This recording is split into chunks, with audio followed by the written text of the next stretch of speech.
ஒவ்வொரு முறையும் price and வொர்ஷிப்ல கேள்விப்படுறோம். பட் ஆனால் எந்த அளவுக்கு அது முக்கியமானது அப்படின்றத குறித்து நம்ம தெரிந்து கொள்வது அவசியம். ஒரு கிறிஸ்துவோடைய வாழ்க்கையில நன்றி சொல்வது அவசியம். நம்ம திருப்பலியில் ஒரு வார்த்தை சொல்லுவாங்க, எத்தனை பேர் கவனிச்சிங்கன்னு சொல்லி தெரியல எனக்கு. ஆண்டவருக்கு நன்றி செலுத்துவது மெய்யாகவே தகுதியும் நீதியும் ஆகும், நம் கடமையும் மீட்புக்குரிய செயலும் ஆகும். ஆண்டவருக்கு நன்றி செலுத்துறது மெய்யாகவே தகுதியும் நீதியும் ஆகும். அடுத்த வார்த்தை என்ன சொல்லுது? நம்முடைய கடமையும் மீட்புக்குரிய செயலும் ஆகும். அப்ப என்ன அர்த்தம்? நம்ம ரட்சிப்புல நிலைச்சு நிக்கணும்னா கடவுளுக்கு நன்றி செலுத்தியா. ரட்சிப்பில் நிலைத்து நிக்கணும்னா என்ன பண்ணோம்? கடவுளுக்கு நன்றி செலுத்தணும். ரட்சிப்புல நிலைச்சு நிக்கிறதுனா என்னது? பாவத்துல விழாம இருக்கணும்னா, நம்ம பாவத்துல அடிக்கடி விழுந்து போறோம்னா அதுக்கு ஒரு முக்கியமான காரணம் என்னது? ஒழுங்கு ஆண்டவருக்கு நன்றி செலுத்தலன்னு அர்த்தம். நம்ம எப்போ பிரைஸ் அண்ட் வொர்ஷிப் பண்ணும்போது ஒரு நன்றி பாடல் பாடுறதோட நன்றியை நிறுத்திட்டோம்னா அதுக்கு பேர் நன்றி செலுத்துறது கிடையாது. எப்பொழுதும் ஜெபம் ஜெபம் செய்யுங்கள், இடைவிடாமல் ஆண்டவருக்கு ஜெபம் பண்ணுங்க, எப்பொழுதும் நன்றி செலுத்துங்கன்னு சொல்லி பைபிள் சொல்லுது. ஆல்வேஸ் சின்ன சின்ன காரியத்துக்கு நாம் நன்றி செலுத்தும் பொழுது ரட்சிப்பை இழக்காமல் பார்த்து கொள்ள முடியும். அது ஏன்றது நான் பின்னால் சொல்றேன். It's very very important. நம்ம நன்றி சொல்றது வந்து சாதாரண விஷயம் கிடையாது. கிறிஸ்தவ வாழ்க்கையில் எந்த அளவுக்கு நீங்க நன்றி சொல்றீங்களோ அந்த அளவுக்கு உங்களுடைய ஆன்மீக முன்னேற்றத்தை நீங்கள் பார்க்க முடியும். நம்ம பழைய ஏற்பாட்டில் பார்க்குறோம், யாக்கோபுடைய மகன் ஜோசப் இறந்து போயிட்டாருன்னு சொல்லிட்டு அவர் நினைச்சிட்டு இருக்கார் இல்லையா. அவருடைய சகோதரர்கள் அப்படித்தான் சொல்றாங்க. அவர் வந்து ஒரு விலங்கு அடித்து சாவடிச்சிருச்சுன்னு சொல்லி சொல்றாங்க. அதனால யாக்கோபு யோசேப்பு இறந்து போனார்னு நினைச்சிட்டு இருக்கார். பல வருடங்கள் கழித்து யோசேப்பு உயிரோடு இருப்பது தெரிய வருகிறது எகிப்துல. யோசேப்பு என்ன பண்றாரு? ஒரு பெரிய ஆர்மி மக்கள் அனுப்பி தன்னுடைய தந்தையை கூட்டு வரதுக்காக அனுப்பி விடுறார். பல வீரர்களையும் அனுப்புகிறார். ஒரு பெரிய தேரையும் அனுப்பி யாக்கோபு வந்து அவங்க நாட்டில இருந்து எகிப்துக்கு கூட்டு வரதுக்காக அனுப்பி விடுறார். அப்ப எப்படி இருந்திருக்கும் பாருங்க இல்லையா. கூட வந்து 11 பசங்க இருக்காங்க, அவங்க ஃபேமிலி இருக்குது. யாக்கோபு பையன் இறந்து போயிட்டாருன்னு நினைச்சிட்டு இருக்க ஒரு நேரம், ஆனா தன்னுடைய பையன் உயிரோடு இருக்கிறான் அப்படின்னு கேள்விப்பட்டு வண்டி அனுப்பி விடுறாங்க. நம்மளா தான் என்ன பண்ணியிருப்போம்? முதல்ல தேர்ல ஏறி உட்காந்து சீக்கிரம் பையன்கிட்ட கொண்டு போகணும்னு சொல்லியிருப்போம். ஆனா யாக்கோபு என்ன பண்றாரு தெரியுமா? எல்லாத்தையும் நிறுத்தி வச்சுட்டு பலி செலுத்த ஓடுறார். எகிப்துல இருந்து வந்த ஆர்மி தேரெல்லாம் வெயிட் பண்ண சொல்லி எங்க போறாரு? ஆண்டவருக்கு நன்றி பலி செலுத்த ஓடுறார். நான் முதல்ல போய் ஆண்டவருக்கு தேங்க்ஸ் பண்ணிட்டு வரேன்னு போறார். அதுதான் கடவுள் அவர் மேல அந்த அளவுக்கு ஒரு அபிஷேகத்தை பொழிவதற்கு காரணம். அந்த கிராட்டிடியூட், உண்மையான நன்றி உணர்வு நமக்கு இருக்குதா? கிறிஸ்தவர்கள் என்றால் இயேசு கிறிஸ்து மேல் அவர் அவர் நமக்காக பட்ட பாடுகள் மேல் நன்றி உணர்வு இருந்தாதான் நாம் பரிசுத்தமா வாழ முடியும். ஆண்டவர் உண்மையிலேயே அன்பு செய்ய முடியும். அப்ப அந்த நன்றி உணர்வு இருந்தால் நன்றி சொல்லுவோம் இல்லையா. ஒரு பேனா ஒருத்தர் எமர்ஜென்சி கூட தான் நம்ம தேங்க்ஸ் பண்றோம். உயிரே கொடுத்த கடவுளுக்கு நம்ம எந்த அளவுக்கு நன்றி செலுத்த வேண்டும். யாராவது பரிசுத்த ஆவியினால உணர்த்தப்பட்டு அட்லீஸ்ட் ஒரு ஹாஃப் டே உட்காந்து வெறும் தேங்க்ஸ் மட்டும் பண்ணியிருக்கீங்களா? என்னைக்காவது உங்கள் வாழ்க்கையில்? இன்னைக்கு நான் ஒன்றும் கேட்க மாட்டேன் ஆண்டவரே, நீங்கள் எவ்வளோ காரியம் எனக்கு பண்ணியிருக்கீங்க, நான் உட்காந்து அட்லீஸ்ட் ஒரு மணி நேரம் வெறும் தேங்க்ஸ் தான் பண்ண போகிறேன் இன்னைக்கு, அல்லது ஒரு அரை நாள் வேற எதையும் செய்ய போகிறது கிடையாது, நான் எதையும் கேட்க போகிறது இல்லை உங்ககிட்ட, நீங்கள் செய்த உதவிக்கு நன்றி செலுத்த போகிறேன். எத்தனை பேர் உட்காந்து நன்றி செலுத்திருக்கீங்க? Price the Lord. ஒரு சகோதரி சொல்றான், இது வரைக்கும் செய்யலைன்னா இனிமேல் செய்யுங்க. அட்லீஸ்ட் மாசத்துக்கு ஒரு டெய்லி நாளாவது ஒரு ஆஃப் டெய்லி டே நன்றி உட்காந்து. சொல்லுவோம் பிரதர். ஆனா ஆஃப் டே உட்கார்ந்து சொல்றது இல்ல. டெய்லி எவ்வளவு? காலையில நன்றி ஜெபம் தான். அது ரொட்டீன் பிரதர். அது ஜீசஸ் கிட்ட வந்து ஸ்பிரிட்ல வரும்போது ரொட்டீன்லாம் ரொட்டீன் ஓகே, ரொட்டீனா ப்ரேயர் பண்றதெல்லாம் okay. But holy spirit will definitely tell you to sit and say thanks to Jesus some point in your life.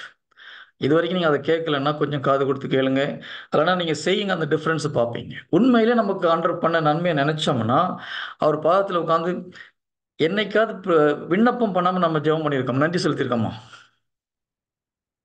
எத்தனை முறை நம்ம விண்ணப்பமே சொல்லாம வெறும் தேங்க்ஸ் மட்டும் பண்ணியிருக்கோம்? உண்மையிலே நம்ம உள்ளத்துல கடவுள் பண்ண நன்மை நமக்கு தெரிஞ்சதுன்னா விண்ணப்பத்தை விட்டுருவோம்.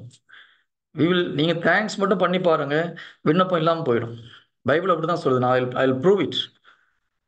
உங்களால நன்றி மட்டும் சொல்ல முடிஞ்சுன்னா உங்களுக்கு விண்ணப்பங்கள் தேவையில்லை. வாயிலிருந்து வார்த்தை வர்றதுக்கு முன்னால என்ன வரப்போகுதுன்னு அவருக்கு தெரியும். உங்கள் தேவைகள் எல்லாம் அவர் அறிந்திருக்கிறார். நான் விண்ணப்பம் பண்றது தப்புன்னு சொல்லலை. இது வரைக்கும் செஞ்சதுக்கு நன்றி செலுத்துனீங்கன்னா உங்களுக்கு தேவையானதை அவர் ஆட்டோமேட்டிக்காக செஞ்சு முடிச்சிடுவார். தாவீது பாருங்க, கோலியாத் முன்னால போய் நிக்கிறார், எல்லாரும் பயப்படுறாங்க. ஆனா தாவீது என்ன சொல்றாரு?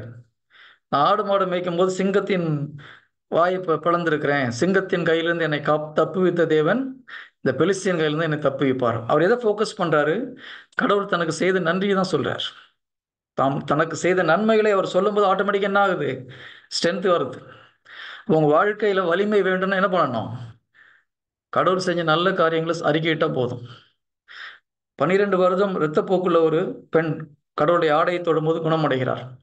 ஆண்டவர் அவரை கூப்பிட்டு கேட்கிறார், சாட்சி சொல்ல சொல்றார் இல்லையா? அந்த மாதிரி சாட்சி சொன்ன முடிச்ச உடனே என்ன சொல்றார் ஆண்டவர்? உன் நோய் குணமாயிற்று. அப்ப அதுக்கு முன்னால நமக்கு நோய் குணமாகலையா? இது படிக்கும்போது எத்தனை பேருக்கு டவுட் வந்தது?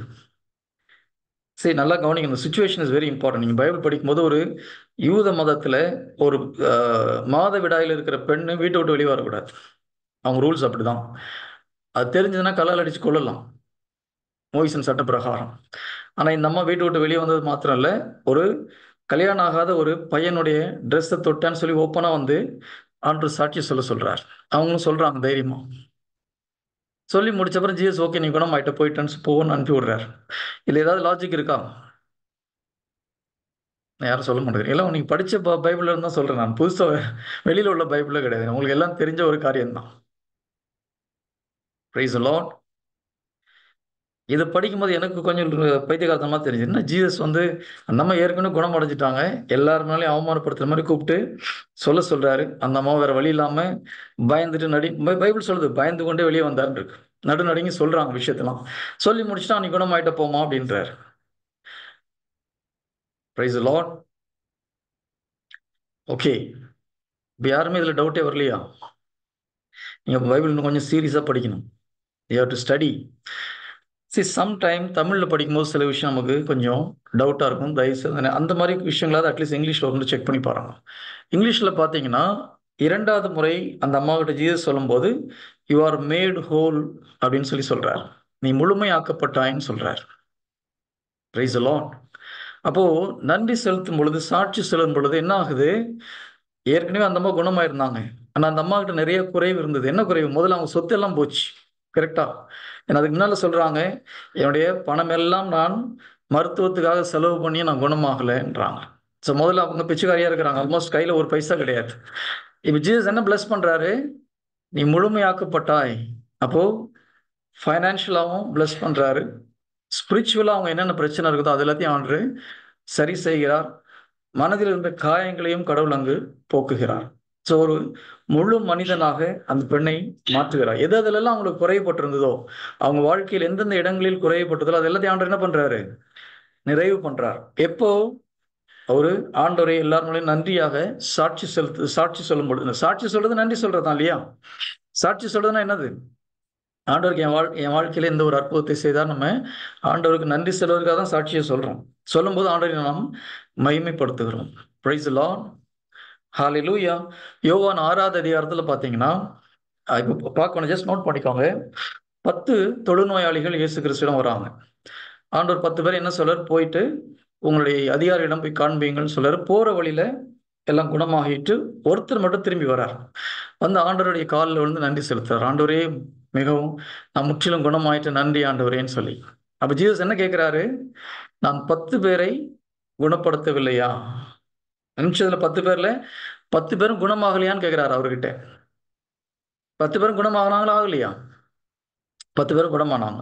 ஆனா ஒருத்தர் தான் வந்து ஆண்டவருக்கு நன்றி சொல்றாரு. இந்த இடத்துலயும் பாத்தீங்கன்னா உங்களுடைய விசுவாசம் உண்மை குணமாக்கியதுன்னு இயேசு கிறிஸ்து சொல்றார். நீங்க இங்கிலீஷ் பைபிள்ல பார்த்தீங்கன்னா இதுலயும் ஜீசஸ் எந்த வார்த்தை யூஸ் பண்றாரு? You are mat whole. அப்ப ஏற்கனவே அவர் நோயிலிருந்து குணப்படுத்தப்பட்டார். ஆனா இங்க நன்றி செலுத்தும் போது ஆண்டவர் என்ன பண்றாரு? அவரை முழுமையாக்குகிறார். எந்தெந்த இடங்களில் அவர் வாழ்க்கை குறைவுபட்டிருந்ததோ அந்தந்த இடங்களிலெல்லாம் ஆண்டவர் நிறைவுபடுத்துகிறார். இன்னும் ஒரு வகையில் நீங்க யோசித்து பார்த்தீங்கன்னா, குஷ்டரோகம் வரும்போது சில நேரத்தில் கையெல்லாம் வந்து இதாயிடும் இல்லையா? கட்டாயி போயிடும், உதிர்ந்து போயிடும். சிலருக்கு குறைவுள்ள கை இருக்கும், சிலருக்கு கையே இருக்காது, சும்பி போன கையா இருக்கும். அப்ப பைபிள் என்ன சொல்லுது? நோய் குணமாக்கப்பட்டது. அப்போ அந்த தொழுநோய் போயிடுச்சு. ஆனா கீழே விழுந்த கை முளைச்சுதா இல்லையா நமக்கு தெரியாது. ஒருவேளை 11 பேர் நோய் குணமாயிருக்கலாம். ஆனா விரல்லாம் முளைச்சு பெர்ஃபெக்ட் ஆயிடுச்சா இல்லையான்னு நமக்கு தெரியல. இந்த நபர் ஒருவேளை கையெல்லாம் சின்ன சின்னதா வந்திருந்தா என்ன இருக்கும் அவருக்கு? பெர்ஃபெக்ட் ஆயிருக்கும் உடல் எல்லாம். அப்போ ஒன்று நாம் குணமாவது, அடுத்தது நன்றி செலுத்தும் பொழுதுதான் நம்ம வாழ்க்கையில் குறைவுபட்ட அனைத்தும் நிறைவாக்கப்படுகிறது. Price the Lord. என் வாழ்க்கையில் இது குறையுது, அது குறையுது. காரணம் என்ன? நன்றி செலுத்தாதனால தான் குறைய மாட்டேங்குது. குறைவு நிறைவாக மாட்டேங்குது. தயவுசெய்து டைம் எடுத்து தேங்க்ஸ் பண்ணுங்க. ஒரு நாள் உட்காந்து உள்ளத்திலிருந்து தேங்க்ஸ் பண்ணுங்க. ஒரு ஸ்டோரி ரொம்ப வருடத்துக்கு முன்னாடி நான் படித்த ஒரு ஸ்டோரி எனக்கு ரொம்ப டச்சிங்காக இருந்தது. அதனால உங்கள்கிட்ட சொல்றேன். ஒரு 70 வயது மதிக்கத்தக்க ஒரு மனிதருக்கு வந்து கிட்னி ஃபெயிலியர் ஆகுது. அப்போ டாக்டர் சொல்றாங்க, இதுக்கப்புறம் உங்க கிட்னி ஒர்க் பண்ணாது. கிட்னி டிரான்ஸ்பிளான்ட் பண்ணால் லட்சக்கணக்காக பணம் ஆகும். இப்போதைக்கு டெம்பரவரியாக நீங்கள் இந்த டயாலிசிஸ் பண்ணணும், வாரத்துக்கு 2 நாளாவது பண்ணணும். ஒரு முறை டயாலிசிஸ் பண்ணுறது இவ்வளோ செலவாகும் அப்படின்னு சொல்லி சொல்கிறாங்க. இப்போ அவருக்கு கண்ணுல இருந்து ஒரே கண்ணீர். அப்போ அந்த டாக்டர் சொல்றாரு, உங்களுக்கு பைசாலாம் நான் கொஞ்சம் டிஸ்கவுண்ட்லாம் போட்டு கொடுக்குறேன், அழாதீங்கன்னு சொல்லி. இப்போ அந்த பெரியவர் சொல்றாரு, நான் இதுக்கெல்லாம் அழல. 70 வருஷம் ஆண்டவர் என்னுடைய கிட்னியை பெர்ஃபெக்டாக ஒர்க் பண்ண வச்சிருக்காரு. நான் ஒரு நாள் கூட நன்றி சொன்னது கிடையாது. இப்போதான் அவனுடைய வேல்யூ என்னன்னு தெரியுது. ஒரு வாரத்துக்கு கிட்னி ஒர்க் ஆகிறதுக்கு எவ்வளோ பணம் கொடுக்க வேண்டியதுன்னு சொல்லும்போது தான் என்னுடைய கிட்னி கடவுள் இலவசமாக இத்தனை வருஷம் ஒரு பிரச்சனை இல்லாமல் நான் அதை ஒர்க் பண்ண வச்சிருக்கான்றது எனக்கு தெரியாமல் போச்சு. நான் இது வரைக்கும் ஆண்டவருக்கு நன்றி சொன்னதே கிடையாது. இப்போ நம்ம பாடி பார்ட்ஸில் எத்தனை பார்ட்ஸ் பெர்ஃபெக்டாக ஒர்க் ஆகிட்டு இருக்குது இல்லையா? அது ரிப்பேர் ஆகும்போது தான் நமக்கு அதோடைய அருமை தெரியுது. அது வரைக்கும் அருமை தெரியல. எத்தனை பேர் தனியாக உட்காந்து உங்களுக்கு தெரிஞ்ச உடல்ல இருக்கிற பார்ட்ஸுக்கு நன்றி சொல்லியிருக்கீங்க? ஆண்ட்ரே, ஹார்ட் ஒழுங்காக ஃபங்க்ஷன் ஆகுதுக்கு நன்றி, கிட்னி ஒழுங்காக ஃபங்க்ஷன் ஆகுதுக்கு நன்றி, பேங்க்ரியாஸ் ஒழுங்காக ஃபங்க்ஷன் ஆகுதுக்கு நன்றி, என்னுடைய ஜீரண உறுப்பு ஃபங்க்ஷன் ஆகுதுக்கு நன்றி. இதெல்லாம் நம்ம ஒழுங்காக அடிக்கடி நன்றி உண்மையாக உள்ளத்துலேருந்து சொல்லியிருந்தான்னா இந்த உறுப்பு பழுதே ஆகாது. நான் சொல்றது புரியுதுங்களா? எப்பொழுது நன்றி செலுத்துகிறீர்களோ குறைவு நிறைவாக்கப்படும் இருக்குது. அப்போ நீங்க ஒழுங்கா டெய்லி நன்றி சொல்லிட்டே வந்தீங்கன்னா உறுப்பு பழுதாகாது. ஒருவேளை அது பலவீனமா இருந்தால் ஆண்டவர் அதை சரி செய்வார். இப்போ நீங்க உறுப்பு பழுதாகிடக்கூடாதுன்னு நன்றி சொன்னீங்கன்னா அதுக்கு பேர் நன்றி கிடையாது, சுயநலம். புரியுதா? உள்ளத்துல அந்த உண்மையிலே நன்றி சொல்லணும். ஓ பிரதர் தேங்க்ஸ் பண்ண சொல்லி தேங்க்ஸ் பண்ணா நம்மளுக்கு உறுப்புலாம் ஒழுங்கா வேலை செய்யணும் போய் நன்றி சொன்னீங்கன்னா அதுக்கு பேரு சுயநலம், நன்றி கிடையாது. நம்மளுக்கா ஒரு உணர்வு வரணும். சரி, நம்ம ஒருத்தரை பார்க்கும்போது எத்தனையோ பேருக்கு நம்ம ஆஸ்பத்திரியில் பார்க்குறோம். ஒரு ஆக்சிடென்ட் 20 வயசு 30 வயசு ஆளுங்களாம் இறந்து போகிறத பார்க்குறோம். ஆண்டவரே, எத்தனை வயசு வரைக்கும் என்ன ஒரு ஆக்சிடென்ட் இல்லாமல் பாதுகாத்துருக்கீங்களே. நம்மளுக்கு ஆட்டோமேட்டிக்காக வருதா? வரணும். வரலைன்னா நம்ம கல் நெஞ்சனா இருக்கணும்னு அர்த்தம் இல்லையா? அவங்க என்ன நம்மளோட பாவ வாழ்க்கையை வாழ்ந்தாங்க? ஒரு 30 வயசுல ஆக்சிடென்ட் ஆகி ஒருத்தர் இறந்து போறார், என்ன அர்த்தம்? நம்மளோட அதிகமாக பாவம் செஞ்சாங்கன்னு அர்த்தமா? பதில் சொல்லுங்க பார்க்கலாம். நான் ரொம்ப பரிசுத்தமாக வாழ்றேன் அதனால என்ன விட்டு வச்சிருக்காருன்னு நினைக்கிறீங்களா? ஆண்டோடைய இரக்கம் நம்ம மேல, இரக்கம் இயேசு கிறிஸ்து நமக்காக பரிந்து பேசினாலும் விட்டு வச்சிருக்கார். அப்போ நம்ம ஒவ்வொரு நோயாளிகள் ஒருத்தர் கண் இல்லாதவங்கள பார்த்தா, கால் இல்லாதவங்கள பார்த்தா நமக்கு உள்ளத்திலிருந்து நன்றி செலுத்த ஒரு எண்ணம் வரணும். ஜிடேன்னு நினைக்கிறேன், ஒரு பெரிய ஃபுட்பால் பிளேயர் அவர். யூரோப்பியன் சாம்பியனா பெரிய பெரிய அட்வர்டைஸ்மெண்ட்லாம் அவருடைய போட்டோ இன்னோட வந்துட்டு இருக்கு. பழைய காலத்து ஒரு ஃபுட்பால் பிளேயர். அவர் தன்னுடைய வாழ்க்கையை சொல்லும்போது சிறு வயதில் அவருக்கு ரொம்ப வறுமையில் இருக்கும்போது பூட்ஸ் வாங்குறதுக்கு பைசா இல்லை, ஃபுட்பால் பூட் வாங்குறதுக்கு. அப்போ ஒரு அடிக்கடி ஆண்டவர்கிட்ட குறப்பட்டுப்பார். ஆண்டவரே, நான் என்ன உங்கள்கிட்ட என்ன பணமாக கேட்டேன், அதை கேட்டேன், இதை கேட்டேன், எனக்கு ஒரு ஷூ வாங்கி தர மாட்டேங்கிறீங்களேன்னு சொல்லி அடிக்கடி ஆண்டவரிடம் புலம்புவார். அப்போ ஒரு நாள் ரோட்டில் போகும்போது ஒரு ஒரு கால் இல்லாத ஒரு பிச்சைக்காரனை பார்க்குறார். அப்போதான் இவருக்கு புரியுது, ஆண்டவரே எனக்கு காலை கொடுத்தீங்களா அதுக்கு நன்றின்னு சொல்ல ஆரம்பிக்கிறார். அவருடைய வாழ்க்கையில் நடந்த ஒரு உண்மையான ஒரு நிகழ்ச்சி. நீங்க பூட்ஸ் வாங்கி கொடுக்க ஆண்டவரே, எனக்கு காலை கொடுத்ததுக்காக நன்றி சொல்ல சொல்ல சொல்ல ஆண்டவர் அவருக்கு பூட்ஸ் மட்டும் கொடுக்கல, அவர் ஒரு மிகப்பெரிய விளையாட்டு வீரராக மாற்றினது மட்டுமல்லாமல் பெரிய கோடீஸ்வரனாகவும் அவரை மாற்றினார். நம்ம எத்தனை முறை பார்த்து அப்படி நன்றி சொல்றோம்? உண்மையிலே இங்க இருக்கிற எல்லாருக்குமே கை கால்லாம் ஒழுங்கா இருக்குது, கண்ணுலாம் நல்லா இருக்குது, மூக்குலாம் சரியா இருக்குது. நான் ஒரு ஒரு முறை ஒரு சகோதரியை பார்த்து பேசிட்டு இருக்கும்போது அவங்களுடைய ஒரு ப்ராப்ளம் என்ன தெரியுமா? ஏதோ சாப்பாடு ஸ்வீட் ஏதோ பண்ணும்போது டேஸ்ட் நல்லா இருக்கா அப்படின்னு கேட்டேன். எனக்கு மூக்கு ஸ்மெல்லே வராது. அவங்களால ஸ்மெல்லே பண்ண முடியாது. அப்படி ஒரு ஒரு குறைவு. எந்த ஸ்மெல்லும் தெரியாது. அதுவரைக்கும் எனக்கு இப்படி ஒரு ப்ராப்ளம் இருக்குன்னு எனக்கு தெரியாது. ஐய்யயோ! ஆண்டவரே எங்களுக்கு ஸ்மெல்லாம் பண்ண முடியுது. நன்றி ஆண்டவரே. சொல்லணும். ஒவ்வொரு உறுப்புகளும் நம்முடைய உறுப்பு ஒர்க் பண்றதுன்னா, அது கடவுளுடைய கிருபை. அப்ப நம்ம அதுக்கே டெய்லி உட்கார்ந்து நன்றி சொல்லலாம். இவ்வளோ நாள் நான் காலையில எந்திரிச்சு சொல்ற வார்த்தை, "ஆண்டவரே இதுவரைக்கும் உயிரோட என்ன காப்பாத்துனதுக்கு நன்றி." இல்லையா? படுக்கிற நம்ம எந்திரிக்க முடியுமான்றது கேரண்டி கிடையாது. உண்மையிலே சொல்றேன். Every day when I come, the first thing I say, "ஆண்டவரே உயிரோட என்னை எழுப்புனதுக்கு நன்றி." நம்ம படுக்கிறதுக்கு ஒரு முக்கியமான ரீசன் என்ன தெரியுமா? கடவுள் நம்மள தூங்காமலே படைச்சிருக்கலாம் இல்லையா? நம்ம டெய்லி படுத்து எந்திரிக்கும்போது, ஒரு நாள் எந்திரிக்க மாட்டோம்ன்றத நம்ம ஞாபகம் வச்சுக்கிறது தான் டெய்லி படுத்து எந்திரிக்கிறோம். எதுக்கு அப்படி படைச்சிருக்காரு? ஒரு நாள் படுத்த அப்புறம் எந்திரிக்க போறதில்லன்றத நம்ம ஞாபகம் வச்சுக்கிறதுக்காக தான். நம்ம டெய்லி எந்திரிக்கும்போது சொல்ல வேண்டிய வார்த்தை என்னது? இன்னைக்கு என்ன உயிரோட எழுப்புனதுக்கு நன்றி ஆண்டவரே. see எந்த அளவுக்கு நீங்க நன்றி அது உள்ளத்திலிருந்து சொல்லணும் இல்லையா? You have to feel. You have to feel. அதான் கிராட்டிட்யூட்ன்னு சொல்லுவாங்க. ஓகே, நான் இன்னொரு வகையில வைக்கிறேன். எத்தன பேர் உங்க பழைய ஸ்கூல் மாஸ்டருங்க, டீச்சருங்கள டைம் இருந்தா போய் பார்த்து மீட் பண்றீங்க? நீங்க வேலைக்கெல்லாம் போய் சேர்ந்து இத்தன வயசுல, ஒரு சான்ஸ் கிடைச்சதுன்னா, இல்ல அந்த வீட்டு பக்கத்துல போம்போது போய் எட்டி பார்த்துட்டு, "ஹலோ டீச்சர் எப்படி இருக்கிறீங்க? ஹலோ மேம் சார் எப்படி இருக்கீங்கன்னு?" பார்த்து விசாரிக்கிறவங்க எத்தன பேர் இருக்கிறீங்க? என் ஒய்ஃப் உண்மதான் சொல்றேன். ஏன்னா, நான் அவங்களுடைய ஸ்கூல் டீச்சர்லாம் தேடி நானும் கண்டுபிடிச்சு அவங்க வீட்டுக்குலாம் போய் பார்த்துருக்குறேன். இத நம்மளால செய்ய முடியலன்னா, இல்லையா? உங்களுடைய ஆன்மீக ஒரு பழைய குருவானவர், நீங்க ஏதோ ஒரு ஊருக்கு போறீங்க, அந்த ஊர்ல இருக்காருன்னு கேள்விப்படுறீங்க. போய் பார்த்துட்டு, "ஹலோ ஃபாதர் எப்படி இருக்கிறீங்க? நல்லா இருக்கீங்களா? அன்னைக்கு நீங்க குடுத்த ஒரு செர்மன் எனக்கு மனச தொட்டுச்சு." இதெல்லாம் சொல்றது நம்மளுக்கு முடியலன்னா, பைபிள் சொல்லுது, "கண்ணால் பார்க்கிற சகோதரனை உன்னால் அன்பு செய்ய முடியவில்லை என்றால், காணாத கடவுளை உன்னால் அன்பு செய்ய முடியாது." அப்போ நம்முடைய வாழ்க்கையில் உதவி செய்த ஒவ்வொருவருக்கும் நமக்கு நன்றி செலுத்த முடியலன்னா, ஒரு கிராட்டிட்யூட் இல்லன்னா, பார்க்காத கடவுளுக்கு எப்படி நமக்கு நன்றி செலுத்த மனசு வரும்? பெற்றோர்கள், வயதான பெற்றோர்கள போய் பார்க்கிறது, அவங்களுக்கு தேவையானத செய்றது, சகோதர, சகோதரிகள் யாராவது நம்ம வாழ்க்கையில உதவி செஞ்ச ஒரு மனுஷன போய் நம்ம அன்னைக்கு ஒரு சின்ன உதவி செஞ்சிருக்கலாம். ஆனா அந்த நன்றிய வச்சு நம்ம போய் அவங்கள பார்த்து அவங்களுக்கு நன்றி செலுத்துறோமா? இத நம்மளுக்கு செய்ய முடியலன்னா, கடவுளுக்கு உண்மையா நன்றி செலுத்த முடியாது. இந்த ஒரு நன்றி உணர்வு இல்லை என்றால், நான் நான் நெறைய நேரம் என்னுடைய ஸ்பிரிச்சுவல் எல்டர பத்தி மெசேஜ்ல சொல்லியிருப்பேன். இல்லையா? நான் ஒரு ஒரு குரூப்புக்கு போயிருக்கும்போது அவங்க சொன்னாங்க, "பிரதர் எப்ப மெசேஜ் பண்ணாலும் உங்க ஸ்பிரிச்சுவல் எல்டர பத்தி ஒரு வார்த்தை சொல்லிர்றீங்களே, ஆ?" அப்படின்ட்டு. அது சொல்லாம இருக்க முடியாது. பிகாஸ் இன்னைக்கு நான் உங்க மத்தியில ஒரு ஸ்பிரிச்சுவல் லீடரா இருக்கலாம். அன்னைக்கு நான் ஏபிசிடி ஆன்மீக வாழ்க்கையில தெரியாம இருக்கும்போது, எங்கள கைப்பிடிச்சு தூக்கி வழி நடத்துனது ஒரு சாதாரண ஒரு மனிதன் மூலமா தான் கடவுள் வழி நடத்துறாரு. அப்ப அந்த நன்றி உணர்வு இல்லன்னா, எப்படி நம்ம கடவுளுக்கு நன்றி உணர்வு உள்ளவங்களா இருக்க முடியும்? Gratitude is very, very important. முதல்ல உங்க வாழ்க்கையில நன்மை செய்தவர்கள நெனச்சு பாருங்க. சிறிய உதவியா இருக்கலாம். சின்ன உதவியா இருக்கலாம். ஆனா அந்த நேரத்துல அது நமக்கு பெரிய உதவியா தெரியும். இன்னைக்கு நம்ம நெறைய லட்சக்கணக்குல சம்பாதிக்கலாம். அன்னைக்கு அவங்க குடுத்த ஒரு ரூ. 1000 ஒரு ரூ. 100 ஒரு சாதாரண விஷயமாக இருக்கும். நான் இன்ஜினியரிங் ஏஎம்ஐ படிச்சேன் ஆக்சுவலா. ஏஎம்ஐ இன்ஜினியரிங் படிக்கும்போது, ஆ ஃபர்ஸ்ட் அட்டெம்ப்ட்ல நான் பாஸ் பண்ணேன். அப்போ அந்த ரிசல்ட் வந்து எனக்கு கூட தெரியாது. எங்க அப்பாவுக்கு தெரிஞ்சு, எங்க அப்பா அவருடைய ஃப்ரெண்ட் ஒருத்தர்ட்ட சொல்லி, அவர் ஒரு ஸ்வீட் வாங்கிட்டு வந்து எங்க வீட்ல குடுத்தாரு.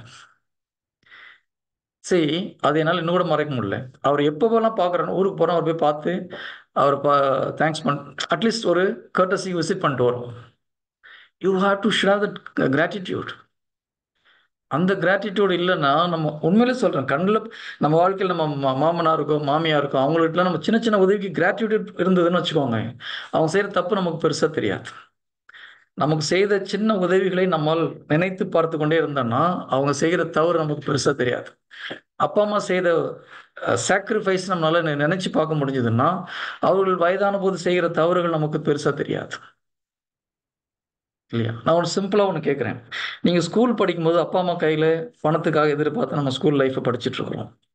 அப்ப இருந்த மனநிலை, நீங்கள் கல்யாணமாகி, வேலைக்கு போய் கல்யாணமாகி ஒரு நல்ல சம்பளம் வாங்கும்போது, பெற்றோர்களிடம் அதே மனநிலையோடு உங்களால பழக முடிகிறதா?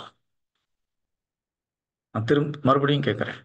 நீங்க கையில சம்பாதிக்காம, அப்பா அம்மா கிட்ட கையேந்தி நிக்கிற ஒரு ஸ்டேஜ் இருக்குது இல்லையா? ஸ்கூல் படிக்கும்போது ஃபீஸுக்குனாலும் அப்பா அம்மா தான் கேட்கணும். ஒரு எக்ஸ்கர்ஷன் போனா அப்பாவ கேட்கணும். ஒரு நோட்டு வாங்கணும்னா அப்பாவ கேட்கணும்.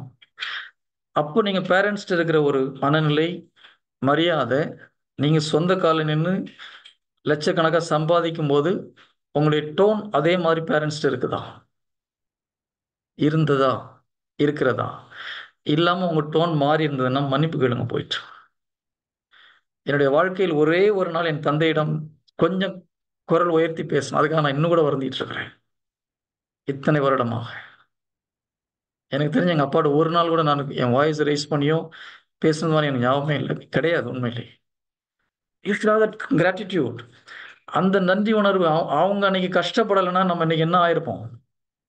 அது அவங்களுடைய டியூட்டின்னு நம்ம சொல்லலாம். எல்லா அப்பா, அம்மா அவங்களுடைய டியூட்டிய சரியா செய்றது கிடையாதே. எத்தனையோ தாய் தந்தையர்கள் டியூட்டிய செய்யாம போயிடுறாங்க. Price the lord. Hallelujah. So நன்றி உணர்வு மிக மிக அவசியம். நம்ம பெற்றோர்கள் அசால்ட்டா பேசுறத நான் பார்க்குறேன். எத்தனையோ ஸ்பிரிச்சுவல் லீடர்ஸ், ஸ்பிரிச்சுவலா நாங்க ஆன்மீகத்துல குரோ ஆயிட்டு இருக்கோம்ன்னு சொல்றவங்க, தந்தை, தாயிடம் பேசும்பொழுது, அவங்க ஸ்கூல் லைஃப் அப்பா, அம்மாட்ட பேசின டோனுக்கும், சொந்தமா சம்பாதிக்க ஆரம்பிச்ச அப்புறம் பேசுற டோனுக்கும் நெறைய வித்தியாசம் இருக்குது. அது நாம் பெற்றோர்களாகி நம்முடைய பிள்ளைகள் நம்மட்ட அப்படி ஒரு வார்த்தை பேசும்போது தான் அதனுடைய பெயின் என்னன்னு தெரியும் நமக்கு. ஆனா நீங்கள் உங்கள் பெற்றோரிடம் மரியாதையாக நீங்க நடந்திருந்தீர்கள் என்றால், உங்க பிள்ளைங்க உங்ககிட்ட நிறைய மரியாதை நடப்பாங்க கட்டாயம். Price the lord. Hallelujah. So இது ரொம்ப முக்கியம். நம்ம கடவுளுக்கு நன்றி செலுத்துறது மிக மிக அவசியம். ஆனா கண்ல பார்க்குற நம்முடைய பெற்றோர்களுக்கு, நம்முடைய ஆசிரியர்களுக்கு, நம்முடைய ஸ்பிரிச்சுவல் எல்டருக்கு நம்மளால ஒரு நன்றி கடன் செய்ய முடியல. அவங்கள ஒரு அந்த உணர்வு இல்லன்னா, எப்படி அப்புறம் நமக்கு கடவுள் மேல நன்றி உணர்வு வரும்?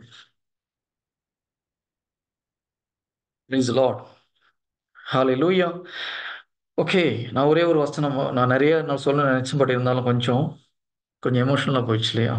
Price the Lord. பட் இது மிக மிக முக்கியமான ஒரு காரியம். நிறைய நேரத்துல இந்த தப்பு குழந்தைகள் பண்ணுகிறார்கள். இப்போதைக்கு குழந்தைகள் சொல்றது நம்ம பண்ணியிருக்கோம். பண்ணியிருக்கலாம். அதற்காக நாம் மன்னிப்பு கேட்க வேண்டும். ஏன்னா பெற்றோருடைய சாபம், தாயுடைய சாபம் உன்னுடைய வாழ்க்கையின் வேரையே பிடுங்கி விடும்ன்னு இருக்குது. சாபம் இல்ல, அவங்க மனசுல ஒரு கஷ்டம். இந்த குழந்தைக்கு எத்தனை நாள் நான் பட்டினி இருந்து பாலூட்டி சீராட்டி வளர்த்திருப்பேன்னு ஒரு கஷ்டப்பட்டாங்கன்னா போதும். Your life will never come up. நீங்க 1000 மெசேஜ் கொடுக்கலாம், தலைகீழ நின்னு ஜெபிக்கலாம். ஒரு அற்புதத்தை பார்க்க முடியாது. நீங்க உட்கார்ந்து கவுன்சிலிங்ல உட்கார்ந்து ஜெபம் பண்ணி பாருங்க. அப்ப ஆண்டவர் சொல்லுவார். ஆனா ஒரு உதாரணம் சொல்லட்டுமா? ஒரு பையன் ஜீசஸ் யூத் மினிஸ்ட்ரின்னு சொல்லி கேரளால ஒரு யூத் மினிஸ்ட்ரி லீடர் அவர். மக்களுக்கு பிரைஸ் அண்ட் வொர்ஷிப் பண்ணி இது ரொம்ப அற்புதமான ஒரு லீடர். ஆனா திருமணமாகி 6 வருடமாகி குழந்தை கிடைக்கல. டாக்டர் எல்லாம் போய் செக் பண்ணி பார்த்தா இவருக்கும் ஒரு பிரச்சனை இல்ல, ஒய்ஃப்க்கு எந்த ஒரு பிரச்சனையும் இல்ல, மெடிக்கலா ஒரு ப்ராப்ளமும் இல்லைன்றான். கடைசியில ஒரு டிவைன் ரெட்ரீட் சென்டர் போய் தியானம்லாம் அட்டென்ட் பண்ணிட்டு ஒரு கவுன்சிலிங்க்கு வரும்போது கவுன்சிலர் ப்ரேயர் பண்ணி பார்த்துட்டு சொல்றாரு, எனக்கு ஒரு விஷன்ல ஒரு அப்பா வாசல்ல நின்னுட்டு இருக்காரு. ஒரு பையன் வாசல்ல இருந்து கீழே ஒரு 3 படிக்கட்டு தாண்டி அவங்க அப்பா மேல நிக்கிறாரு. ஒரு பையன், அது நீங்க தான் கீழே நிக்கிறீங்க. அப்ப ஏதோ பைக்க குறிச்சு நீங்க சண்டை போடுறீங்க. அது மட்டும் கடவுள் காமிக்கிறார். ஏதாவது பைக்க குறிச்சு உங்க அப்பாட்ட சண்டை போட்டிருக்கீங்களான்னு சொல்லிட்டு. அப்போ அந்த பையன் சொல்றான், ஏன் ஏன் நம்ம காலேஜ் போகும்போது எனக்கு ஒரு புது பைக் வாங்கி கொடுக்கணும்னு நான் எங்க அப்பாட்ட சண்டை போட்டேன் ஒரு நாள். அப்போ அவர் கேட்கிறாரு அந்த கவுன்சிலர், சண்டை போடும்போது என்ன வார்த்தை சொன்னீங்கன்னு சொல்லிட்டு. இப்போ அந்த பையன் சொல்றான், அப்ப நான் கடவுளுக்குள்ள வரல. அதனால நான் அப்ப கொஞ்சம் ஆ, கோவமா பேசுவேன். எங்க அப்பாட்ட ஒரு பைக் வாங்கி கொடுக்கும்போது எனக்கு எதுக்காக என்ன பெத்தீங்கன்னு கேட்டேன். இந்த ஒரு வார்த்தை 6 வருடம் ஆகியும் அவருக்கு குழந்தை கிடைக்கல. எப்போ? இப்ப கடவுளுக்கு ஊழியம் பண்ணி கொண்டிருக்கார். அந்த வாழ்க்கை விட்டு ஒரு நல்ல ஒரு ஊழியனாக வாழ்ந்து கொண்டிருந்தாலும், அன்னைக்கு அவங்க அப்பா ஒண்ணும் சொல்லல. ஆனா அவங்க அப்பா பட்ட வேதனை என்னாச்சு? இவருடைய முக்கியமான ஒரு ஆசீர்வாதத்துக்கு தடையாக நிற்கிறது. Praise the lord. ஹalleluya. நம் வாழ்க்கையில் மற்றவர்களை காயப்படுத்திய, நன்றி மறந்த ஒவ்வொரு விஷயமும் ரெக்கார்ட் ஆயிருக்கு. You have to rectify everything. எல்லாம் ரொம்ப சோர்ந்து போய், எப்பா இதுக்கெல்லாம் என்னைக்கு நம்ம பரிகாரம் செய்யலாம்? ஆனா உயிரோட மக்கள் இருந்தாலும் போய் மன்னிப்பு கேட்பது மிக மிக அவசியம். மிக மிக அவசியம். இறந்து போயிருந்தாலும் ஒரு முறை மன்னிப்பு கேளுங்க.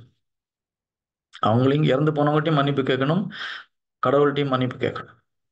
குறிப்பாக அதிகாரத்தில் இருந்தவர்கள், பெற்றோர்கள், குருக்கள், கன்னியர்கள், ஆன்மீக வழிகாட்டிகள் இருந்தாலும் சரி, உலகபூர்வமான வழிகாட்டிகளா இருந்தாலும் சரி, காலேஜ் டைம்ல வாத்தியாரை கிண்டல் பண்ணியிருந்தா கம்பல்சரியா மன்னிப்பு கேட்கணும். அந்த பட்டப்பெயர் வச்சு வாத்தியாரங்களை கூப்பிட்டுருந்தா அதெல்லாம் பயங்கரமான தவறு. நீங்க see, உலகம் பார்க்கறது வேற. Spiritual life is very different. கடவுள் ஒன்னொன்னு கரெக்டா அக்கௌண்ட் வச்சுட்டு இருப்பார். அப்பா கோவத்துல பேசுனதுலாம் சும்மா கிடையாது. சரி, பைபிள்ல ஒரு வார்த்தை சீராக்கி ஞானம் 3வது அதிகாரத்துல படிச்சீங்கன்னா, தாய் தந்தைக்கு செய்கிற உதவி உங்களுடைய பாவத்துக்கு கழுவாயாக அமையும் இருக்கு. சீராக் 3வது அதிகாரம் 3வது இறை வார்த்தைன்னு நினைக்கிறேன். அந்த வசனம் எனக்கு எக்ஸாக்டா ஞாபகம் இல்லை. தந்தைக்கு செய்கிற உதவி உங்களுடைய பாவத்துக்கு கழுவாயாக இருக்கும். அப்ப என்ன அர்த்தம்? நீங்க அப்பாவுக்கு எந்த அளவுக்கு நீங்க அன்பா நேசித்து அவங்களுக்கு உதவி செய்றீங்களோ, ஹெல்ப் பண்றீங்களோ, அது உங்களுடைய பாவத்துக்கு பரிகாரமாக அமையும். நீங்க ஆனா இப்ப இதை ரிவர்ஸ் எடுத்து பாருங்க. ரிவர்ஸ் எடுத்து பாருங்க. அப்பாவுக்கு நீங்க உதவி செய்யாம போனீங்க. செய்ய வேண்டிய மரியாதையை செலுத்தவில்லை. செய்ய வேண்டிய உதவியை நீங்க செய்யலைன்னா என்ன ஆகும்? உங்க பாவத்துக்கு விமோச்சனமே கிடையாது. பைபிள்ல சில நேரத்துக்கு take it in reverse sense and understand என்ன அர்த்தம்னு சொல்லிட்டு. ஆமா, உதவி செய்யும் போது பாவத்துக்கு கழுவாயா அமையுது. உதவி செய்யலைன்னா என்ன ஆகும்? உன் பாவத்துக்கு கழுவாக்கி வழி கிடையாது. ஆண்டவர் கேட்பார். பைபிள்ல 10 கட்டளை கொடுத்த கடவுள் ஒரே ஒரு கட்டளைக்கு மட்டும் ஆசீர்வாதத்தையும் சேர்த்து கொடுக்கிறார் இல்லையா? 10 கட்டளை 4வது கட்டளை தான், தாய் தந்தையரை மதித்து நட, நீ இருக்கும் நாட்டில் நீடூழி வாழ்வாய். ஆயுசு உங்களுக்கு ஆண்டவர் எத்தனை வருஷம் ஆயுசு வச்சிருக்கா, அதை நீங்க முழுமையா கம்ப்ளீட் பண்ணணும்னா பெற்றோர்களை மதித்து நடக்க வேண்டும். நிறைய பேர் பாதி வயசுல போறதுக்கு ஒரு முக்கியமான காரணம் இதுதான். காரணம் நான் சொல்ல மாட்டேன். பெற்றோர்களுக்கு மதிக்காமல் நடப்பது. Price the Lord. சிலர் 80 வயசு 90 வயசு இருப்பாங்க. ஆனா வாழ்க்கை மகிழ்ச்சி இல்லாத ஒரு வாழ்க்கையா இருக்கும். அதுவும் அப்படிதான் ஆசீர்வாதமற்ற ஒரு வாழ்க்கை. ஏன் அந்த மாதிரி ஒரு ஆசீர்வாதமற்ற வாழ்க்கை? பெற்றோருக்கு நாம் கொடுக்க வேண்டிய மரியாதையை கொடுக்காம போறது. அதனால குருக்களை கிண்டல் பண்றது, குருக்களை கம்ப்ளைண்ட் பண்றது, ஆஹ் அருட்சகோதரிகளை கம்ப்ளைண்ட் பண்றது, அவங்கள பத்தி தப்பா பேசுறது, இதெல்லாம் பண்ணியிருந்தா தயவு செய்து மன்னிக்க. அதெல்லாம் பெரிய சாபமா முடியும். உங்களுக்கு அதிகாரத்தில் இருந்தவர்கள் யாராக இருந்தாலும் சரி, அது ஸ்பிரிச்சுவல் ஹைரார்கியில் அதிகாரத்தில் இருந்தவங்களாலும் சரி, பெற்றோர்களாக இருந்தாலும் சரி, மாமனார் மாமியாராக இருந்தாலும் சரி, அதெல்லாம் கடவுள் ஏற்படுத்திய அதிகாரம். ரோமர் 8வது அதிகாரம் 3வது வசனம் நினைக்கிறேன். ரோமர் 3:2 வசனம் எனக்கு சரியா ஞாபகம் இல்லை. அதாவது அவரிடமன்றி எந்த ஒரு அதிகாரமும் கொடுக்கப்படவில்லை. எல்லா அதிகாரமும் கடவுளிடமிருந்தே வந்ததுன்னு இருக்குது. அப்போ மாமியார் யாரு கொடுத்தது? எங்க மாமியார கடவுள் கொடுக்கல ஆண்டவரே பிரதர், வேற யாரை கொடுத்தான்னு சொல்லிடாதீங்க. எல்லாம் கடவுள் கொடுத்த மாமியார் தான். ம் நன்றி செலுத்தணும். நீங்க மாமியாருக்கு நன்றி சொல்லிட்டே இருங்க, மாமியார் சூப்பர் மாமியார் ஆயிடுவாங்க. மருமகளுக்கு நன்றி செலுத்திட்டே இருங்க, மருமகள் சூப்பர் மருமகள் ஆயிடுவாங்க. நான் எப்பவுமே மெசேஜ் இருக்கும்போது மாமியார் படி சொன்னா நிறைய மருமகள் சிரிக்கிறாங்க. அதுல இருந்து தெரியுது பிரச்சனை இருக்குதுன்னு சொல்லிட்டு. ஓகே, மாமியார் உங்களுக்கு போய் நல்ல ஒரு மாமியாரா, எல்லாம் நல்ல மாமியார் தான். அண்டர்ஸ்டாண்டிங் வரணும்னா டெய்லி தேங்க்ஸ் பண்ணணும். உண்மையிலே சொல்றேன். டெய்லி எந்திரிச்சு மாமியாருக்கு நன்றி சொல்லுங்க, கணவனுக்கு நன்றி சொல்லுங்க, மனைவிக்கு நன்றி சொல்லுங்க. நீங்க அதுக்கப்புறம் உள்ளத்தின் ஆழத்திலிருந்து சொல்லுங்க, கடவுள் கொடுத்த மாமியார், கடவுள் கொடுத்த கணவன், கடவுள் கொடுத்த மனைவி நல்லவங்களா தான் இருப்பாங்க. நமக்கு தான் புரியல. ஆண்டரே, நீர் கொடுத்த மனைவிக்கு நன்றி, கணவனுக்கு நன்றின்னு சொல்லி பாருங்க.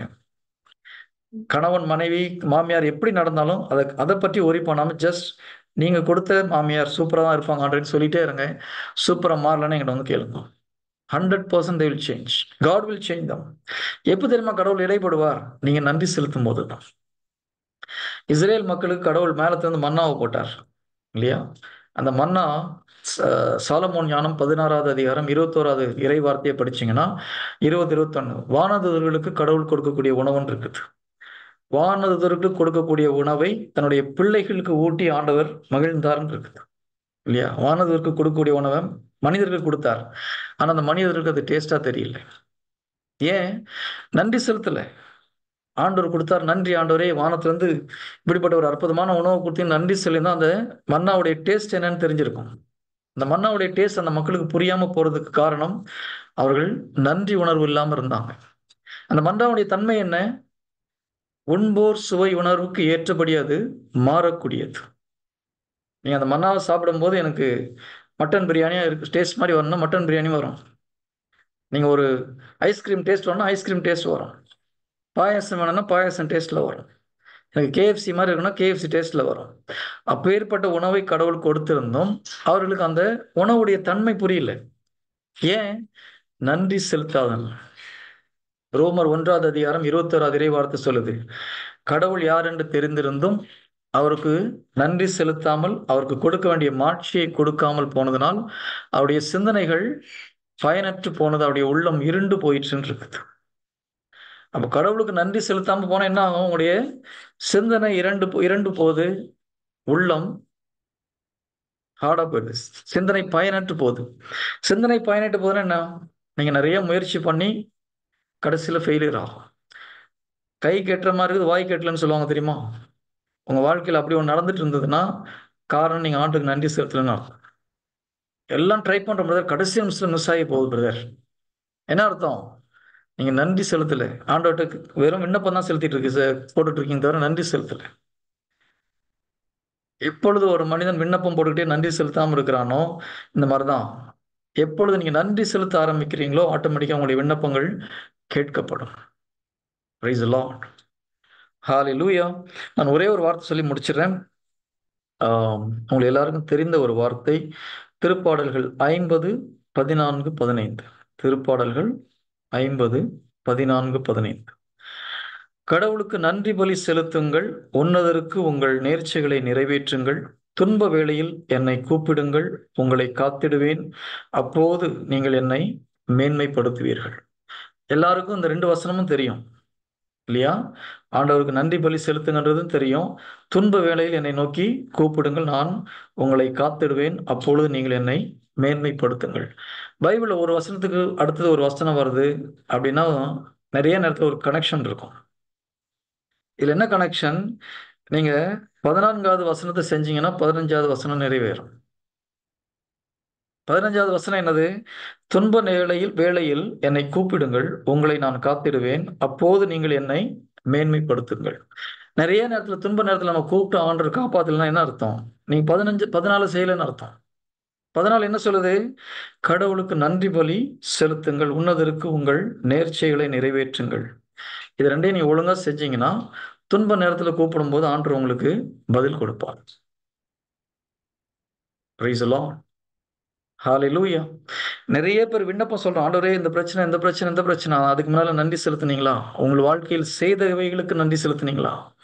இத்தனை வருஷம் என்னை காப்பாத்துனீங்க ஆண்டவரே, அதுக்கு நன்றி. கை கால் ஒழுங்கா வச்சிருக்கீங்க, நன்றி. மூச்சு விட முடியுது, நன்றி. கையை தூக்க முடியுது, இப்படிலாம் நன்றி சொல்லணும்.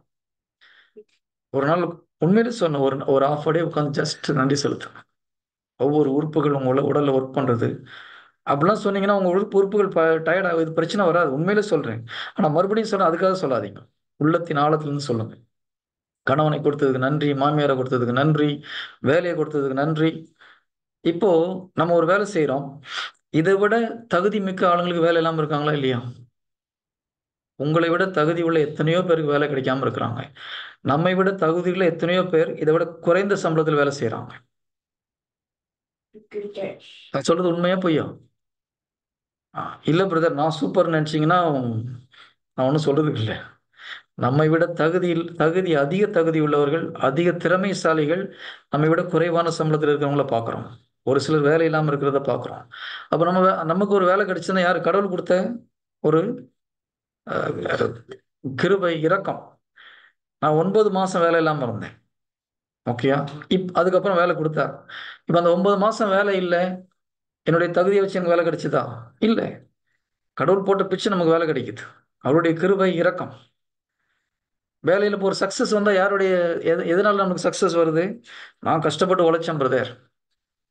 நம்ம வேலை ஒர்க் பண்ணணும். ஆனால் என்னதான் நீங்கள் உருண்டாலும் பிறண்டாலும் அவர் பிளஸ் பண்ணலன்னா ஒன்றும் வரப்போகிறது கிடையாது.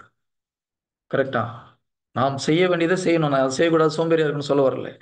பட் நம்ம என்னதான் கஷ்டப்பட்டு உழைத்தாலும் அதற்கு பலன் கொடுக்க போகிறது அவர் தான்.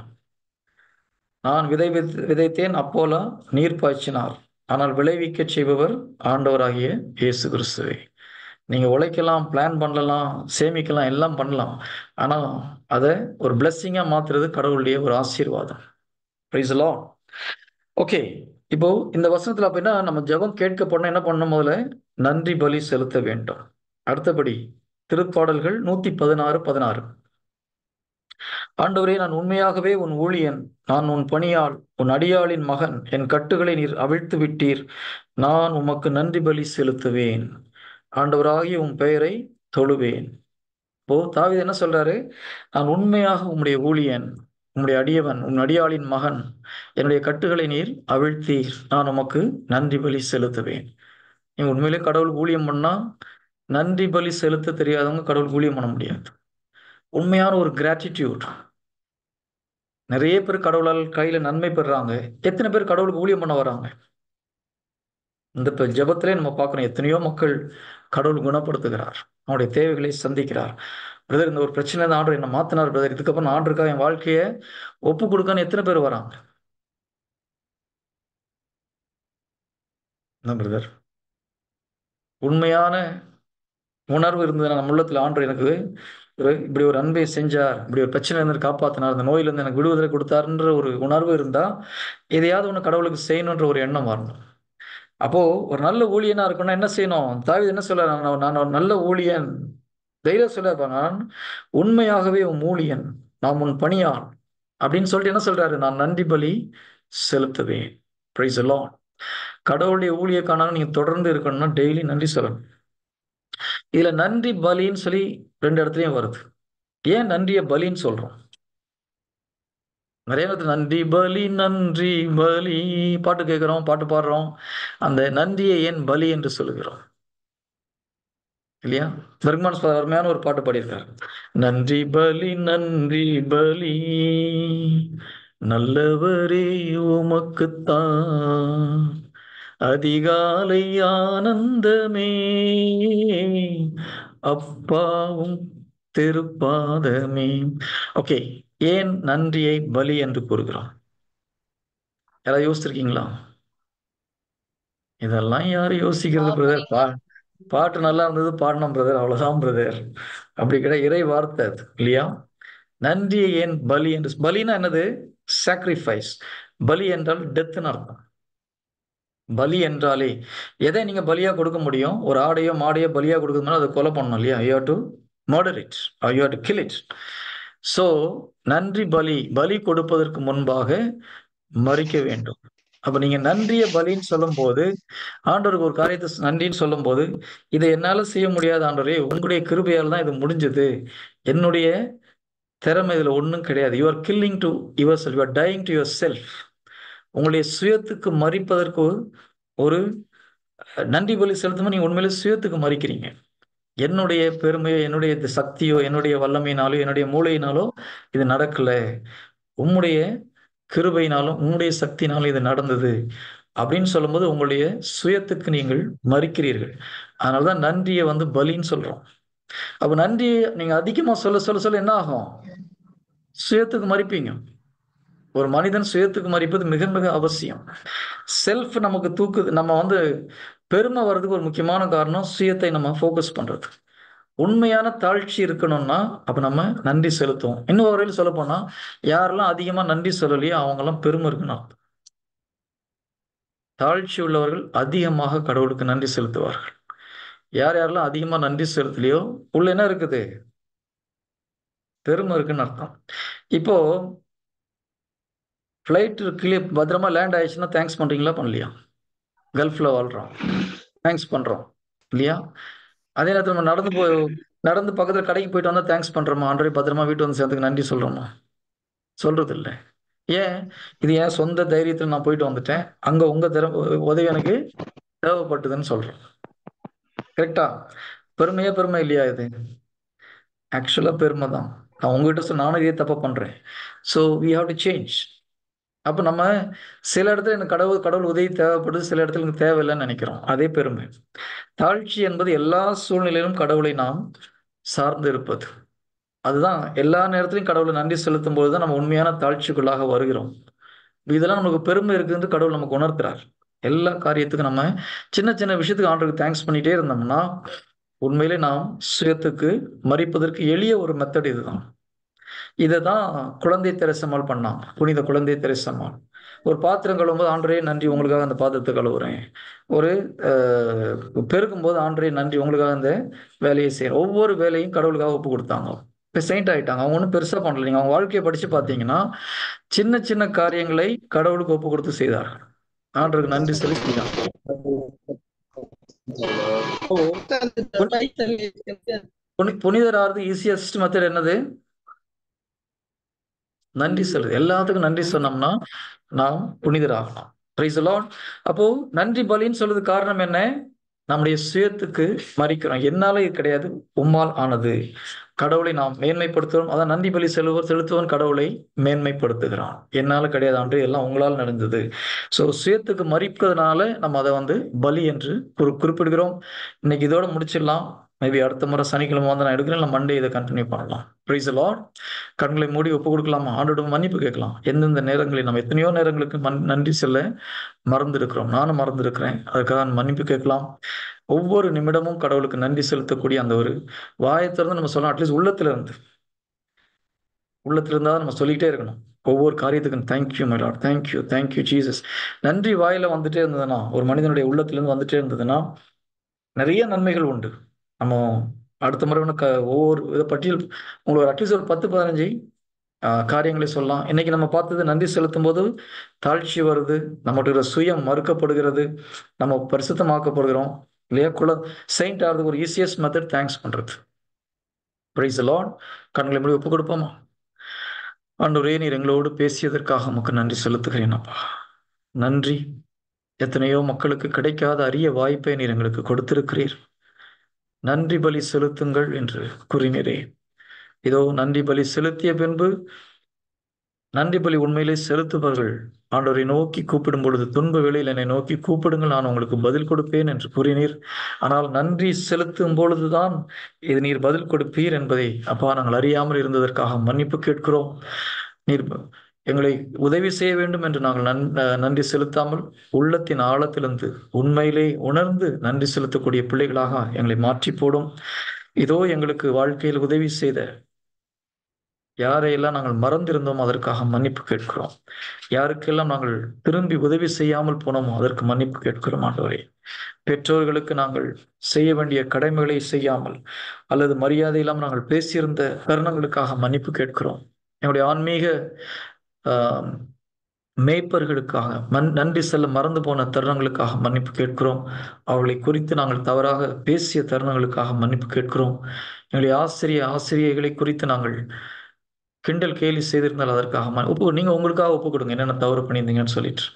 ஒருவேளை உங்களுடைய ஸ்கூல் லைஃப்ல, காலேஜ் லைஃப்ல டீச்சர்ஸை கிண்டல் பண்ணியிருந்தீங்கன்னா, பட்டப்பேர் வச்சு கூப்பிட்டுருந்தீங்கன்னா ஆண்டோட மன்னிப்பு கேளுங்க. அதுக்கெல்லாம் சில நேரத்தில் நம்ம ஒரு ஜாலி நினைச்சு ஒரு சில நேரத்தில் யூத்துங்க செஞ்சிருக்கலாம். யூத்தில் அதெல்லாம் மிகப்பெரிய தவறு. இன்னொரு முக்கியமான விஷயம், அரசியல் தலைவர்களை குறை கூறுவது. குறிப்பாக பிரதமர், சீஃப் மினிஸ்டர்ஸ், அந்த பதவியில் அவர்களை வைத்திருப்பது கடவுள். அவர்கள் எந்த கட்சியை சேர்ந்தவர்களாக இருந்தாலும் நமக்கு பிரச்சனை கிடையாது. எல்லா அதிகாரமும் அவரால் அன்றி வேறு யாரிடமும் வரவில்லை. அப்போ உங்களுக்கு பிடிக்காத ஒரு கட்சியாக இருந்தாலும், பிடிக்காத காரியங்களை செய்திருந்தாலும், இதோ அந்த பொறுப்பில் இருப்பவர்கள், ஜனாதிபதி, அரசியல் தலைவர்கள், எம்எல்ஏஸ், எம்பிஸ், சீஃப் மினிஸ்டர்ஸ், இவர்களை குறித்து நாம் தவறாக பேசியிருந்தால் ஆண்டோட மன்னிப்பு கேட்போம். நாம் அவர்களை குறித்து தவறாக பேசும் பொழுது கடவுளை குறித்து நாம் தவறாக பேசுகிறோம். அவருடைய ஏற்பாட்டை குறித்து நாம் தவறாக பேசுகிறோம். அதனால் ஆண்டோட மன்னிப்பு கேட்போம். நன்றி அப்பா, எங்களை மன்னியும். இதோ உடைய கல்வாரி இரத்தம் எங்களை கழுவி தூய்மைப்படுத்திட்டோம். எங்களுடைய அறியாமையினால் நாங்கள் செய்த தவறுகளுக்காக மன்னிப்பு கேட்கிறோம். சில நேரங்களில் நாங்கள் தெரிந்தே பாவங்களை செய்திருக்கிறோம். உடைய இரத்தம் எங்களை கழுவி தூய்மைப்படுத்தட்டும். இதோ நாங்கள் எங்களுடைய பாவங்களை அறிக்கை செய்யும் பொழுது இயேசு கிறிஸ்துவின் இரத்தம் சகல பாவங்களையும் எங்களை சுத்திகரிக்கிறது என்று வேத வசனத்திலே படிக்கிறோம். 1 யோவான் 1:7 பிரகாரம் அப்பா, எங்களுடைய சகல பாவங்களையும் எங்களை நீர் சுத்திகரிப்பதற்காக நன்றி செலுத்துகிறோம். Thank you my lord. நன்றி இயேசுவே, நன்றி. Amen. Praise the lord. Amen. Price